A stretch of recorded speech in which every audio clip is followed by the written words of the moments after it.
This portion of Local Lifestyles is sponsored by Gary Price, elder law attorney.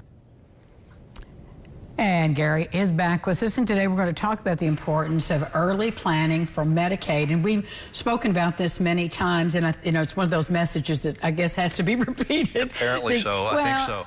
We've got to talk about a bit the pushback of planning at all. I mean, what the hesitation is. Maybe it's a misconception. Maybe you think planning equates to, hey, I got to start moving all my assets over and giving them to my kids or something like that, and that's not the case at all.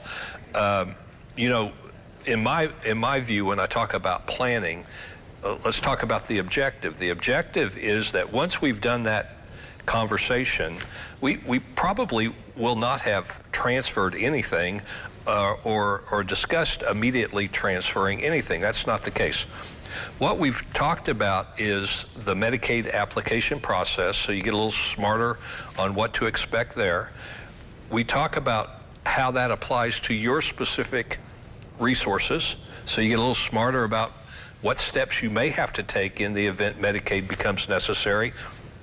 And then maybe most importantly, we get a little bit smarter about financially, how Medicaid will affect you financially. A lot of people we've talked about this a lot of times.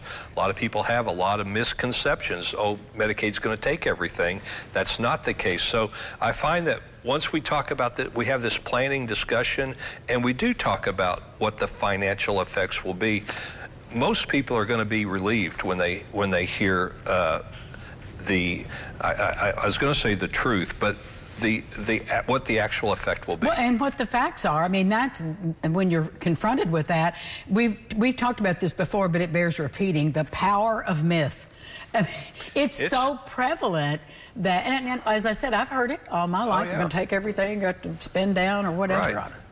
So, and all that has to do with the unknown, and so that's what we try to avoid or accomplish, is to eliminate a lot of that unknown. And in doing so, we respond to those bad myths.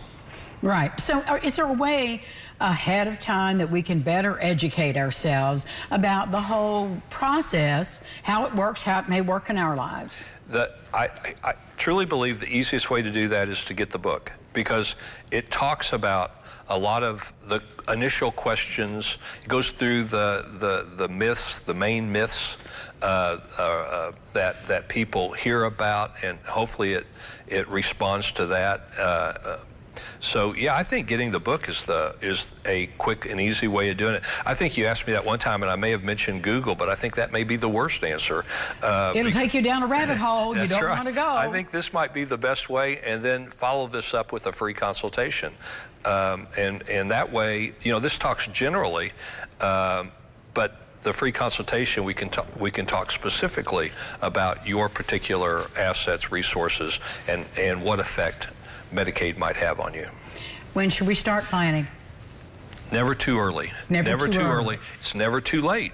If you have a loved one that's already in a facility, for example, it's never too late. I guess it is too late when you've spent all your money and paid the nursing home everything you have, nothing left, then it might be too late. Short of that, it's never too late either. Plan ahead. So how do we get the book, Gary? You call my office, 812-475-8444.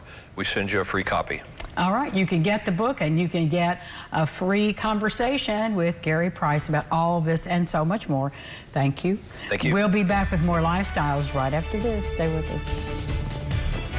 This portion of Local Lifestyles is sponsored by Gary Price, elder law attorney.